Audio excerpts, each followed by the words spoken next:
오늘 새벽 있었던 프리미어리그 경기에서 브렌트포드가 홈에서 리버풀을 이기는 것에 성공을 했습니다. 3대1의 스코어로 승리를 하면서 승점 3점을 거뒀는데요. 리버풀 입장에서는 직전 두 경기를 모두 승리한 입장이었고 시즌 초반 승점을 많이 까먹은 상태였기 때문에 어떻게 보면 반드시 승리를 해야 하는 경기였지만 결국에는 3대1, 1대3의 스코어로 패배하면서 썩 좋지 않은 새해 시작을 알렸습니다. 반면에 경기 내용을 보면은 브렌트포드가 충분히 승리할 만한 경기 내용을 보여주었는데요. 이번 영상에서는 브렌트포드의 게임 모델, 브렌트포드가 가지고 있는 팀의 특성에 대해서 얘기를 해보고 이러한 브렌트포드를 상대로 리버풀이 어떤 대응을 했는지에 대해서 얘기를 해보고자 합니다. 그리고 결과론적일 수는 있지만 오늘 경기에서 어떻게 보면 안 좋은 의미로 주인공의 역할을 한 리버풀의 치미카스의 활약에 대해서도 얘기를 좀 해보도록 하겠습니다. 표면적인 이름값으로 보았을 때는 리버풀의 브렌트포드를 상대로 한 패배가 상당히 의외고 흔히 얘기하는 이변 정도로 느껴질 수가 있지만 이미 순위표에서 볼 수 있다시피 큰 이변이라고 보기는 사실 힘듭니다. 현재 브렌트포드는 7위, 그러니까 승점 26점으로 7위에 올라있고 이에 반해 리버풀은 승점 28점으로 6위에 올라있거든요. 양 팀의 승점 차이가 2점밖에 되지 않기 때문에 순위표에서 보더라도 양 팀의 간극은 그렇게 크지 않은 편이라고 할 수가 있습니다. 브렌트포드가 프리미어리그에 올라온 이후로 계속해서 프리미어리그에서의 좋은 경쟁력을 보여주고 있고 이번 시즌에도 좋은 모습을 보여줄 수 있는 이유는 팀의 게임 모델 자체가 굉장히 극명하고 뚜렷하기 때문입니다. 이 브렌트포드에 대해서 조금 얘기를 해보자면 브렌트포드는 수비 국면에서 크게 장점이 있는 팀이라고 볼 수가 있습니다. 보통은 그런데 수비 국면에서 장점이 있다라고 얘기를 하면은 부정적인 이미지를 가지는 경우가 많죠. 내려앉아서 수비만 하고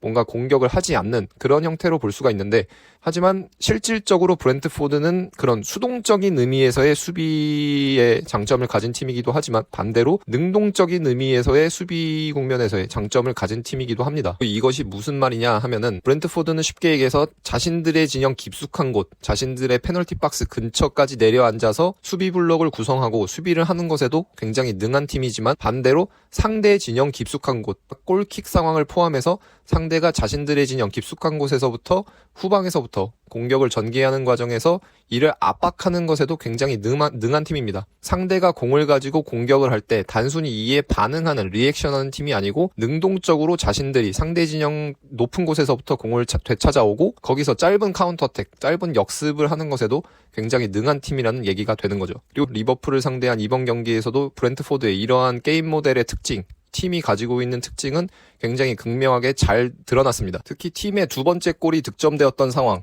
상대가 골킥으로 경기를 재개했을 때 해당 골킥 상황에서 공격이 전개된 것을 강하게 압박을 하고 상대 진영 비교적 높은 곳에서부터 공의 소유권을 회복해서 빠르게 측면으로 공격을 전개했고 크로스 이후에 득점까지 가져갈 수가 있었거든요. 이런 부분을 보더라도 계속해서 반복적으로 얘기하고 있는 능동적인 의미에서의 수비가 굉장히 능한 팀이라는 것을 알 수가 있습니다. 그리고 시즌 초반으로 돌아가 보게 되면은 이러한 브렌트포드의 모습이 굉장히 잘 드러났던 경기가 바로 맨체스터 유나이티드를 홈에서 상대했던 경기였죠. 당시에 맨체스터 유나이티드는 6번, 보통 홀딩 미드필더라고 불리우는 포지션에 에릭센을 출전시켜서 골킥에서부터 짧은 패스를 통해서 후반 공격 전개를 시도했는데 이때 브렌트포드가 이러한 맨체스터 유나이티드의 후반 공격 전개를 굉장히 괴롭히는 데 성공을 했었습니다. 그리고 그 과정에서 골까지 뽑아내는데 성공을 했고요. 이렇듯 골킥 상황을 포함해서 상대 진영 깊숙한 곳에서부터 압박을 하는 것에 굉장히 능한 브렌트포드이고 이번 리버풀 경기에서는 자신들이 또 다른 장점이라고 할 수 있는 5-3-2 형태를 갖추고 자신들의 페널티 박스 근처에서 시간을 보내는데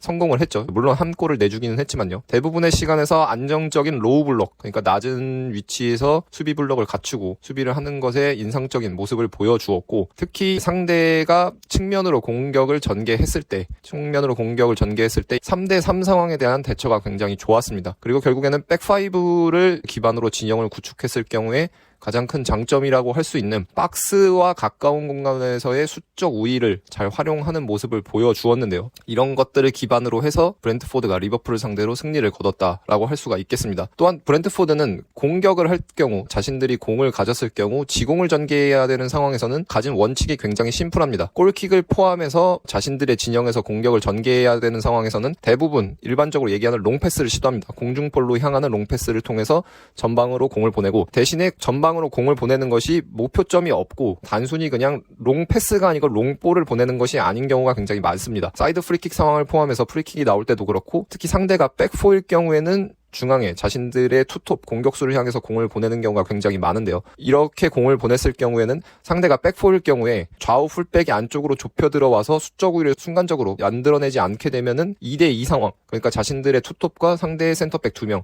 2대2 상황이 발생하게 되거든요. 그러면서 거기서 찬스들을 만들 수가 있기 때문에 이런 것들을 브렌트포드는 롱패스를 통해서 의도한다고 볼 수가 있습니다. 그리고 이렇게 공을 보내지 않을 경우에는 좌우 측면으로 터치라인에 가깝게 보내는 경우도 굉장히 많은데요. 이런 식으로 측면으로 공을 보내는 이유는 스로인을 어느 정도 유도한다고 볼 수가 있습니다. 자신들의 소유권으로 넘어오는 스로인을 유도하는 것도 있지만 만약 상대의 스로인이 되더라도 스로인은 어느 정도 시간이 주어지거든요. 진영을 끌어올릴 시간이 주어지기 때문에 자신들의 진영을 끌어올려놓고 스로인은 그리고 또 한쪽 사이드로 완전히 몰려서 전개되는 공격이기 때문에 자신들이 압박하기 좋은 상황을 연출하는 거죠. 아까도 얘기했던 것처럼 상대 진영 깊숙한 곳에서 압박을 하는 것에도 어느 정도 일가견이 있는 브렌트포드이기 때문에 자신들이 공격을 할 때 사이드로 롱패스를 보내서 스로인을 유도를 하고 상대의 공격권으로 스로인이 시작될 경우에도 자신들이 가진 장점, 상대 진영 깊숙한 곳에서의 압박을 시도한다고 볼 수가 있습니다. 이러한 것들이 이번 리버풀과의 경기에서도 계속해서 발현이 되었고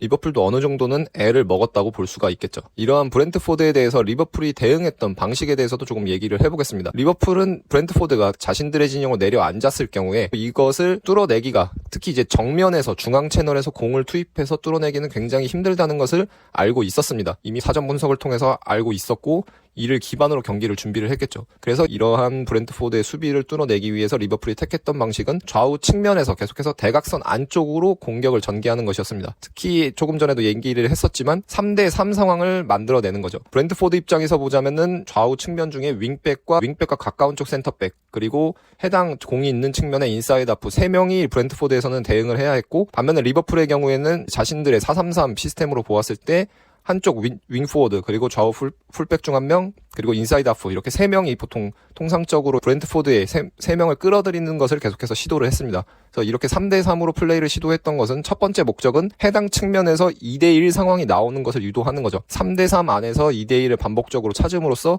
2대1이 나왔을 경우에는 이제 전방으로 전진을 할 수가 있게 되고 혹은 3대3 상황으로 이런 식으로 한쪽 측면에서 공격을 지속적으로 전개할 경우에는 반대쪽 측면의 공간이 열리게 됩니다. 반대쪽 측면의 공간이 열리게 되는 경우는 어떤 경우냐면 공과 가까운 쪽에 있는 윙포워드가 3대3 상황을 형성하고 있는 상황에서 반대쪽 윙포워드 그리고 9번 공격수 그러니까 예를 들어서 오른쪽 측면에 공이 있다고 리버풀에 대해서 가정을 하면 살라가 3대3 상황을 만들고 있고 그리고 반대쪽에 있는 챔벌레인과 다르윈 누네스가 이제 브렌트포드의 먼 쪽 센터백, 공과 먼 쪽 센터백과 윙백을 자신들에게 고정하게 됩니다. 그래서 이런 식으로 고정을 하게 되었을 경우에는 만약에 크로스가 다이렉트로 이 두 선수 중 하나에게 올라갔을 때도 2대2 상황에서 수적 열세에 놓이지 않고 공격을 시도할 수가 있고 이 둘이 브렌트포드의 윙백을 고정하고 있기 때문에 반대쪽 측면에 있는 치미카스의 경우 수비로부터 완전히 자유로운 상태에 놓이게 됩니다. 그리고 실제로 이런 식으로 이런 상황을 연출을 해서 전환이 오른쪽 측면에서 왼쪽 측면으로 이루어졌을 때 치미카스에게 전반전 굉장히 결정적인 찬스가 한 번 있었죠.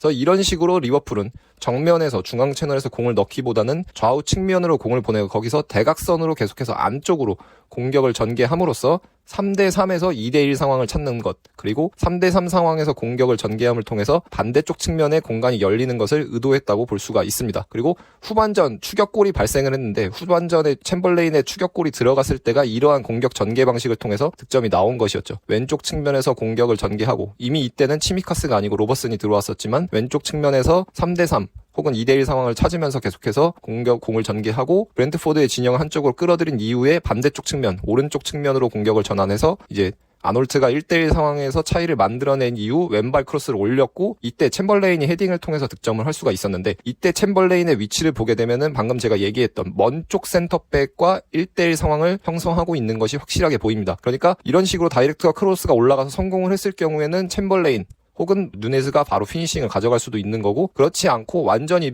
그것보다 더 먼 쪽 좌우로 전환이 이루어졌을 경우에는 전반전의 경우엔 치미카스, 후반전에는 로버슨에게 찬스가 올 수가 있게 되는 거죠. 그리고 이 외에도 이것은 어떻게 보면 리버풀이 자체적으로 대응을 했다기보다는 브렌트포드가 공을 가졌을 때 그들의 공격 방식에 의해서 자연적으로 발생한 찬스였다고 볼 수가 있는데 리버풀의 입장에서 보았을 때 이번 경기에서 전반전과 후반전 결정적인 찬스가 누네스에게 한 번씩 있었죠. 이 찬스가 왔던 상황을 보게 되면은 어떤 상황이냐면 브렌트포드가 롱패스를 전개했을 때 그리고 롱패스를 전개한 것이 아까도 얘기했던 브랜트포드가 의도한 것이 있음에도 불구하고 브랜트포드가 의도했던 대로 상황이 흘러가지 않으면서, 그러니까 세컨드볼, 서드볼 상황이 나오면서 공의 소유권이 계속해서 뭐 리버풀로 넘어갔다가 브랜트포드로 넘어갔다, 이것을 반복을 하는 거죠. 세컨드볼, 서드볼 혹은 뭐 포스볼까지 반복이 되는 상황에서 리버풀이 결국에 최종적으로 공을 따냈을 경우에, 이때 브랜트포드를 상대로 리버풀은 3대3 상황에서 브랜트포드가 백라인이 정렬되지 않은 상황에서, 그리고 뒷공간이 존재하는 상황에서 빠르게 공격을 전개할 수가 있었죠. 리버풀의 경우에는 4-3-3으로 경기를 하기 때문에 최전방에 있는 누네스, 챔벌레인, 그리고 살라가 존재를 하고, 브랜트포드의 경우에는 센터백 3명이 있기 때문에 3대3 상황에서 공격을 빠르게 전개할 수가 있었습니다. 후반전에는 한 번 골이 득점이 됐지만 취소가 되었는데요. 누네스에게 이러한 상황에서 2번의 결정적인 찬스가 온 것을 확인할 수가 있습니다. 이러한 것들을 감안한다면 양팀 모두 경기에서 승리를 거둘 수 있을 만했지만, 혹은 뭐 무승부가 나올 수도 있었지만, 결국 차이가 발생했던 것은 영상의 초반에서 언급을 했던 치미카스의 존재라고 할 수가 있습니다. 치미카스는 전반전에 있었던 상황에서 팀이 유도한 상황에 의해서 득점 찬스가 왔을 때 해당 득점 찬스를 살리지 못하면서 득점의 기회를 놓쳤고, 그리고 후반전에는 2번째 실점 상황이 발생한 것에 기여를 하고 말았는데요.